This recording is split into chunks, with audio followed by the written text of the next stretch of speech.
माळुंगावचे कवी इंजिनियर राहुल धनंजय यादव यांना विनंती आहे की आपली 1 मिनिटामध्ये कविता सादर करावी. मी लेखक राहुल धनंजय यादव, माजी पंचायत समिती सदस्य मीनाक्षी धनंजय यादव यांचा मुलगा तुमच्या समोर कुणाचंही नाव घेत नाही, आता वेळ नाही तेवढा आपल्याकडे. रणजित दादांवरती एक कविता सादर केलेली आहे, ती तुम्हाला समोर सादर करतो. रणजित शिंदे तेजस्वी नेतृत्व उगवता सूर्य असतो, तुमचा आदर करून मान सन्मान वाढवत असतो. नमस्कार घालून राम राम स्वीकारत असतो. या दिलदार माणसाला भेटून बघा कसा मन जिंकतो. त्याच्या लक्षावर तो एकाग्र असतो, याची त्याची उणीधुणी काढत नसतो. थोडा संयम बाळगून असतो.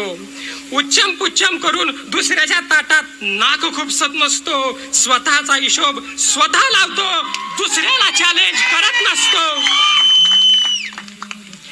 फक्त सांगून विकास होत नसतो, डोळ्यांना पण दिसावा लागतो. फक्त सांगून विकास होत नसतो, डोळ्यांना पण दिसावा लागतो. गल्ली बोळात चालताना खाडा सुद्धा टोचत नसतो. बंद गटारीचा वास येत नसतो. धरणाचे पाणी आणून शेतीला बहर आणतो, असा जनतेच्या सेवेत मग्न असतो.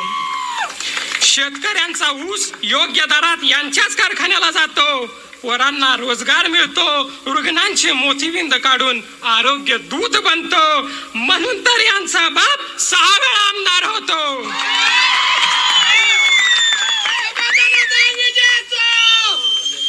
रणजित भैया बबनदादाचा विकासाचा वारसा पुढे चालवून दाखवतो आहे हो.